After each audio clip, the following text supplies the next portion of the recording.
వరంగల్ వెళ్దాం.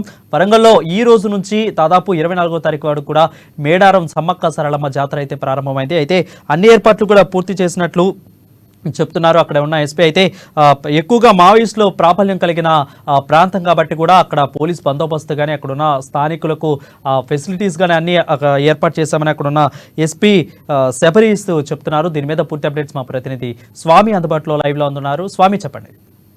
మేడారం మహాజాతర జరగడానికి అంటే పోలీస్ కమాండ్ కంట్రోల్ రూమ్ అయితే ఇక్కడ ఏర్పాటు చేశారు.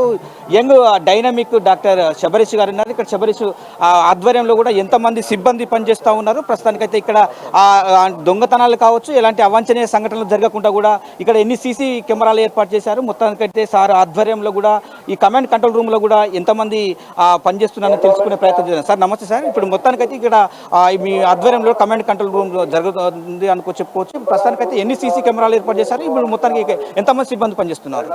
కమాండ్ కంట్రోల్ సెంటర్ అనేది మీరు చూడొచ్చు, ఏర్పాటు చేసుకున్నాము. Mainly to ensure that all the sectors ఎక్కడెక్కడ ఉన్నాయి, పార్కింగ్ కానీ, traffic regulation, crowd management, bathing area, Gattamma temple కూడా ఇక్కడ నుంచే మనం ఏం జరుగుతుంది, అక్కడ పార్కింగ్ ఏరియా ఎట్లా నడుస్తుంది, ఏదైనా జామ్ అయ్యే ఛాన్స్ ఉంది, అది కూడా ఇక్కడ నుంచి అనలైజ్ చేస్తున్నాం. ఓవరాల్ 500 CCTV కెమెరాస్ ఎస్టాబ్లిష్ చేస్తాం.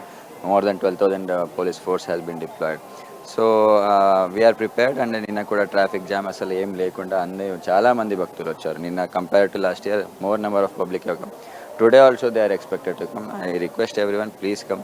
There won't be any inconvenience to any of the devotees. Thank you sir. Thank you. మొత్తానికైతే ఇక్కడ పోలీసు కమాండ్ కంట్రోల్ రూమ్ ఆధ్వర్యంలో కూడా అంటే ఎస్పీ శబరీష్ చెప్పిన విధంగా మాత్రం ఇక్కడ ఎలాంటి అవాంఛనీయ సంఘటనలు జరగకుండా కూడా ప్రస్తుతానికైతే శబరీష్ చెప్తున్నారు. ఇప్పుడు ప్రస్తుతానికైతే కొంతమంది సిబ్బందితో పాటు కూడా ఇక్కడ 13,000 మంది కూడా పోలీస్ శాఖ నుంచి పనిచేస్తున్న నేపథ్యం అయితే ఉందని చెప్తున్నారు. ఇప్పుడు ప్రస్తుతానికైతే ఇంతవరకు పబ్లిక్ కంట్రోల్ చేస్తూనే ఉన్నారు. ఎలాంటి కూడా అవాంఛనీయ సంఘటనలు ఇంతవరకు జరగలేదు. ఇప్పటికే మేడారం మొదటి ఘట్టం కూడా పూర్తి కానున్న నేపథ్యం అయితే ఉందని చెప్పుకోవచ్చు. చివరి ఘట్టం కూడా ఈ విధంగానే చెప్తున్న పరిస్థితి కనబడుతుంది.